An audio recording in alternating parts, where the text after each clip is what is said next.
इमरान खान साहब को अब बाकायदा तौर पे धमकियां दी जा रही हैं। ये ख़बर इस व्लॉग की सबसे इम्पॉर्टेंट होगी और सरकारी सतह पे उनको धमकियां दी जा रही हैं कि उन्हें निशाने इबरत बना दिया जाएगा। और क्या ऐसा हो सकता है, असल सवाल ये है। और ये धमकियां इस मौके पर क्यों दी जा रही हैं? मैंने आपको अर्ज़ किया था कि अगस्त, सितंबर और अक्टूबर बहुत भारी हैं, चूँकि नवंबर में एक्सटेंशन होना है, नए आर्मी चीफ की तकरीरी होनी है और हाफिज़ साहब चाहते हैं कि उनकी एक्सटेंशन हो जाए और वो भी 5 साल के लिए, सिर्फ 2 साल के लिए नहीं। तो ये लड़ाई इस वक्त जनरल आसिम मुनीर साहब चौमुखी लड़ाई लड़ रहे हैं।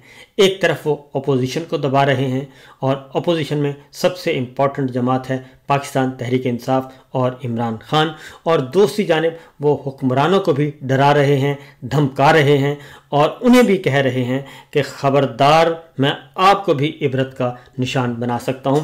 इन सारी सूरत हाल के बारे में आपको आगाह करेंगे इस व्लॉग में। लेकिन सबसे पहले हम चलेंगे जी खैबर पख्तूनख्वा, कश्मीर, गिलगित बल्तिस्तान, क्योंकि वहाँ पे सैलाब ने बहुत ज़्यादा तबाहियाँ मचा दी हैं और उसके बारे में आपके साथ सारी मालूमात शेयर करना ज़रूरी है, क्योंकि ख़ास तौर पे खैबर पख्तूनख्वा के अवाम को इस वक्त ज़रूरत है कि उनकी मदद की जाए, हेल्प आउट किया जाए। उसकी वजह यह है कि सैलाब की जो सूरत हाल है वो काफ़ी संगीन हो चुकी है। ये सिर्फ सैलाब नहीं बल्कि ये कोई आफत आई हुई है और सैलाबी सूरत हाल के बायस 313 अफराद जाँ बहक, 156 ज़ख्मी हुए और 59 मकानात को नुकसान पहुंचा। ये एक रिपोर्ट है। 22 पुल टूट चुके हैं और मवेशी, सैकड़ों मवेशी इसमें हलाक हो चुके हैं। और अगर किसी किसान का मवेशी चला जाए तो इसका मतलब है उसका रोज़गार चला गया।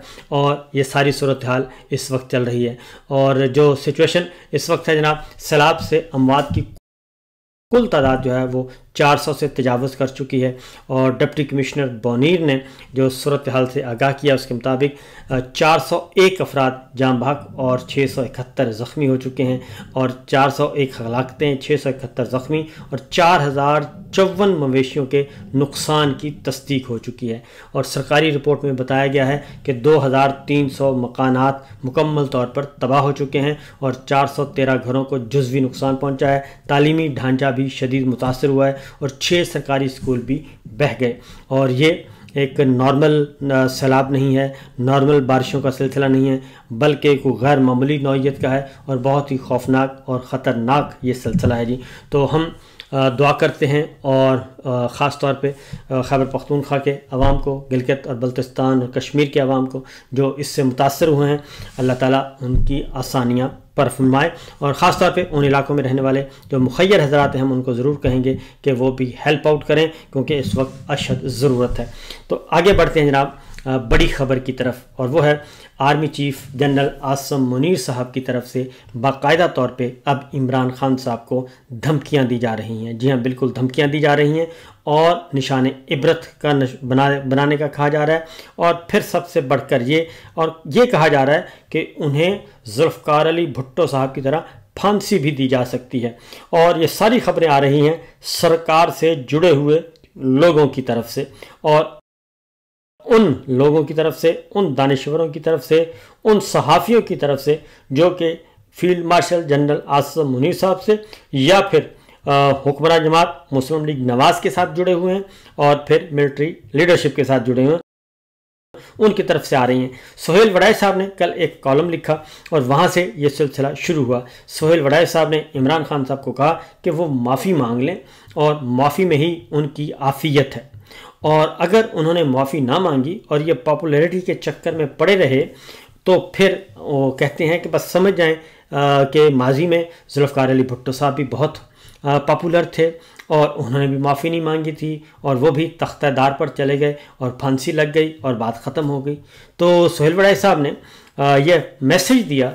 वो मैसेज इसलिए मैं कह रहा हूँ कि सोहेल वड़ाई साहब की मुलाकात होती है ब्रसल्स में army chief general Asim Munir साहब से, क्योंकि सोहेल वड़ाई साहब जाते हैं पाकिस्तान से उधर और ब्रसल्स में, और वहाँ पे जनरल साहब का प्रोग्राम था। और फिर वहाँ से फ्रांस से लोग आते हैं, स्पेन से आते हैं, इटली से, यूके से और ब्रसल्स से और यूरोप के मुख्तलिफ मुल्कों से आके उनको जनरल आसिम मुनीर साहब के सामने बिठा दिया जाता है। और वहाँ पे जनरल आसिम मुनीर साहब तकरीर करते हैं और तकरीर के अंदर भी इमरान खान साहब को वो धमकियाँ देते हैं, पीटीआई को धमकियाँ देते हैं। और फिर उसके बाद सोहेल वड़ाई साहब के साथ उनकी गपशप होती है, तो सोहेल वड़ाई साहब उसके बाद फिर एक कॉलम लिख मारते हैं और उस कॉलम में ये बताया जाता है और जुल्फ़िकार अली भुट्टो साहब की फांसी का जिक्र किया जाता है और जनरल ज़ियाउल हक और जुल्फ़िकार अली भुट्टो के दरमियान जो तनाज़ा चल रहा था उसको ज़ेर बहस लाया जाता है। और फिर कुछ मिसालें भी दी गई इब्लीस की और फरिश्तों की और शैतान की, ये सब कुछ दिया गया। तो बहरहाल जो असल पॉइंट है वो ये है कि जुल्फ़िकार अली भुट्टो बनाने की बात की गई कि उनको जुल्फ़िकार अली भुट्टो की तरह फांसी भी हो सकती है। अब ये बात इधर से सोहेल वड़ाई साहब ने की और उसके बाद फिर इस पर तनकीद शुरू हो गई। तनकीद शुरू हुई तो फिर कुछ और सरकारी लोग जो हैं वो भी सोहेल वड़ाई साहब की हिमायत में आ गए और उन्हीं के मौक़िफ़ को बयान करने लगे। और उन्होंने क्या मौक़िफ़ इख्तियार किया वो भी इमरान खान साहब से मुताल्लिक़ की। सोहेल वड़ाई साहब ने तो कैटेगोरिकली कह दिया कि जनाब तारीख़ में ये मिसालें मौजूद हैं, तो बेहतर है कि आप नवाज शरीफ की तरह और जरदारी साहब की तरह मामला तय करें और डील करके आराम से आके आप बैठ जाएं और उसके बाद जैसे नवाज शरीफ साहब और जरदारी साहब ने वापस आके डील करके दोबारा इक़्तिदार के ऐवानों में पहुंच गए, तो आप भी उसी तरह करें, यानी उसी तनख्वाह पे काम करें जो आपको मिलिट्री लीडरशिप कहे। तो इमरान खान साहब नहीं मान रहे। इससे पहले भी इमरान खान साहब तक तमाम हरबे इस्तेमाल किए जा चुके हैं। कभी उन पे इंतकामन उनकी बिजली बंद कर दी जाती है, उनको क़ैद तन्हाई में रखा जाता है, उनकी सहूलियात जेल की सहूलियात वापस ले ली जाती हैं और कभी उनको फिर पैम्पर किया जाता है, कभी उनको डील ऑफ़र की जाती है, लेकिन वो नहीं मान रहे। तो ये जो मामला है, अब सोहेल वड़ाई साहब आसिम मुनीर साहब से मुलाकात करके ये कॉलम लिखते हैं तो इसका मतलब बड़ा वाज़ेह है। फिर सोहेल वड़ाई साहब के साथ एक और भी मामला हुआ और हमारे काबिल एहतराम है, फिर सोशल मीडिया पे उनके पुराने कॉलम जो है वो रिप्रोड्यूस किए नाजरीन ने और हाजरीन ने। उन्होंने कहा, एक कॉलम है 21 अगस्त 2019 का, वो शेयर किया और उसमें सोहेल वड़ाई साहब जो हैं वो जनरल कमर जवेद बाजवा और जनरल फैज़ हमीद की बहुत तारीफ़ कर रहे हैं। और जब एक्सटेंशन मिल गई जनरल बाजवा साहब को, तो उस एक्सटेंशन पे उन्होंने कहा कि बिल आखिर पाकिस्तान की पायदार तरक्की का रास्ता हमवार हो चुका है, क्योंकि तारीख़ के तालिब इल्म और तरक्की के ख़्वाहां जनरल कमर जावेद बाजवा को मज़ीद 3-4 साल के लिए आर्मी चीफ बना दिया गया है। और उन्होंने कहा कि इस फैसले पर इमरान खान, अमेरिका, यूरोप, दुनिया भर के ममालिक से मुबारकबाद के मुस्तहिक़ हैं, क्योंकि अब पाकिस्तान अमन और तरक्की की राह पर चल पड़ेगा। तो ये उन्होंने कॉलम लिखा और उसमें उन्होंने ये भी लिखा कि जनरल बाजवा की एक्सटेंशन की अफवाहें गर्म थी, तब ISI के सरबराह जनरल फैज़ हमीद ने ओहदा नहीं संभाला था। उस वक्त जनरल आसिम मुनीर साहब DG ISI थे। ये उस वक्त की बात हो रही है, ज़रा जहन में रखिएगा। सोहेल वड़ाई साहब लिख रहे हैं, तो मगर जहाँ 4 सीनियर तरीन जर्नलों के मुस्तकबिल पर सवालिया निशान लगा है, वहीं जनरल फैज़ हमीद जैसा आयरन मैन जनरल बाजवा की मुआवनत जारी रखेगा। यानी वो कह रहे हैं कि जनरल आसिम मुनीर जो हैं उनके होते हुए जनरल बाजवा कमज़ोर थे और मज़ा नहीं आ रहा था, तो जनरल फैज़ आयरन मैन हैं तो वो आए हैं तो वो ज़्यादा बेहतर है। जनरल आसिम मुनीर साहब अच्छे नहीं थे। और जनरल कमर बाजवा 3 साल मुद्दत मुलाजमत तोसी के बाद वो अगले आर्मी चीफ के लिए सबसे ताकतवर उम्मीदवारों की दौड़ में शामिल हो चुके हैं। यानी कि जनरल फैज़ हमीद का यहाँ पे तस्करा किया जा रहा है और जनरल आसिम मुनीर साहब का यहाँ पे तस्करा नहीं है। और सोहेल वड़ाई साहब कहते हैं जनरल बाजवा की मुद्दत मुलाजमत में तोसी और जनरल फैज़ हमीद की ISI में तकर्री को पायदार तरक्की के उस तनाजुर में देखा जाए तो ऐसा महसूस होता है कि सियासी अदम इस्तेकाम और मुआशी जवाल को रोकने के लिए तसलसल की पॉलिसी को अपनाया गया है। ये कॉलम है 21 अगस्त 2019 का, यानी कि आज से ठीक 6 साल पहले, जी हाँ 6 साल पहले का ये कॉलम है।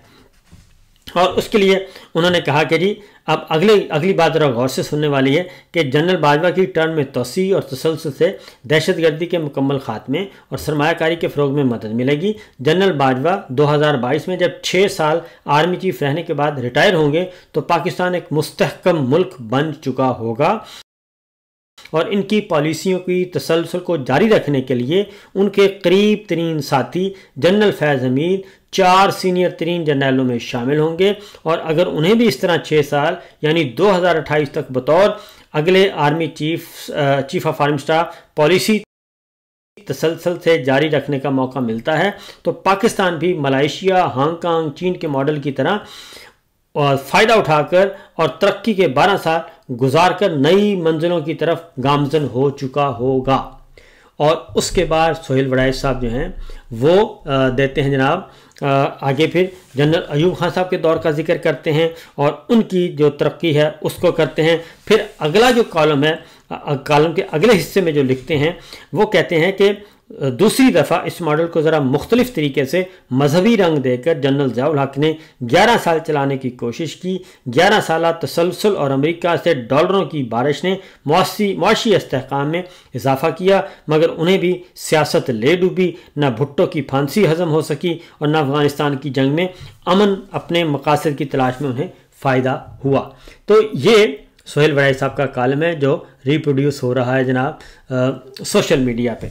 तो उसके बाद ये अब सोहेल वड़ाइच साहब जनरल आसिम मुनीर साहब को नागुज़ीर करार दे रहे हैं, जिसकी वजह से उन पे बहुत ज़्यादा तनकीद हो रही है। और इसीलिए अब जो आगे है जनाब मज़ीद जो सरकारी हजरात हैं वो क्या कहते हैं। सरकारी हजरात में से एक हैं जी नजम वली खान साहब हैं, हमारे बहुत अच्छे प्यारे से दोस्त हैं और पाकिस्तान टेलीविज़न में जॉब करते हैं। उन्होंने कहा कि इमरान खान को फांसी की सज़ा होती है या जेल से अचानक मौत की खबर आ जाती है तो रद्द अमल क्या होगा।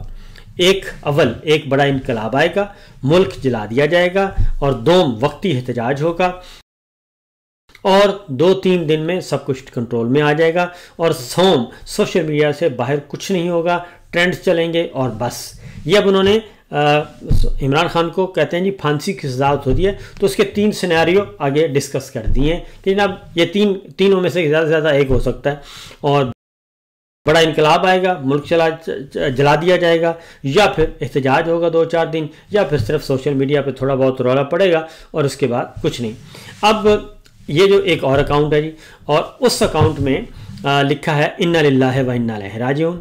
साबिक वज़ीर आज़म इमरान खान अडयाला जेल में दिल का दौरा पड़ने से इंतकाल करके नौज़ुबिल्लाह अस्तग़फिरुल्लाह रब्बी मिन कुल्लि ज़ंबिन अज़नबतु व अतूबु इलैहि। क्योंकि इस तरह का किसी भी शख्स के बारे में ऐसी बात करना और ऐसी बेहुदा बात करना दुरुस्त नहीं है। तो ये एक और आ गया जी और उसमें अब ये सरकारी और इस अकाउंट को मरियम साहिबा जो है वो फॉलो करती हैं। और ये सारी चीज़ें सामने आने के बाद अब इसमें कोई शुबा नहीं रह जाता कि इमरान खान साहब को अब धमकियां दी जा रही हैं और उन्हें कहा जा रहा है कि आप माफ़ी मांगें और मामलात सेट करें और जेल से निकल जाएं और इसी में बेहतरी है, वरना फिर माजी की मिसालें मौजूद हैं। और कभी उनको शैतान का नाम दे दिया जाता है, कभी उनको कुछ कहा जाता है। तो ये सारे के सारे सिलसिले पर चल रहे हैं। तो मेरा ख्याल है जो इन तमाम चीज़ों को जी मेरे अंदाजे के मुताबिक जो मेरा इन सारे अगर सारा मटेरियल जमा करके अगर इमरान खान साहब के बेटे और उनकी पार्टी और उनकी फैमिली और अलीमा खान साहबा और इनके कासिम और सुलेमान के वालदा जो हैं, अगर वो इस सारा मटेरियल ले लें, क्योंकि ये डॉक्यूमेंटेड है और इसमें अब सरकार से जुड़े हुए दानिश्वर जो हैं वो इमरान खान को मरने मारने पर तुले हुए हैं और ख़बरें दे रहे हैं कि बस जनाब ये तो काम हो गया। तो उन्हें चाहिए कि ये सारा मटेरियल लें, जमा करें और फिर जनरल आसिम मुनीर साहब की जो तकरीर हुई है, ख़ास तौर पे जो ब्रसल्स में तकरीर हुई है, वो पूरी की पूरी तकरीर लें और उसके बाद अपना मुकदमा लेके चले जाएं किसी आला तरीन फोरम पे। और मैं उनको अभी बता रहा हूँ, ख़बरदार कर रहा हूँ कि ये ज़रूर करें, अदरवाइज़ ये समझा जाएगा कि जनाब हमारी जो है धमकी वो कारगर साबित होगी और खुदा न खास्ता कल को ये अगर नुकसान पहुंचाते हैं तो उससे पहले ये इसका तदारुक करना चाहिए, क्योंकि ये सारे का सारे इतने एविडेंस हैं कि आप किसी भी फोरम पे जाएंगे तो उनको पता चल जाएगा, वो आपको सपोर्ट करेंगे वो। और इसलिए जनाब ये चीज़ चल रही है। बाकी खबरें इंशाल्लाह अगले व्लॉग में डिस्कस करेंगे।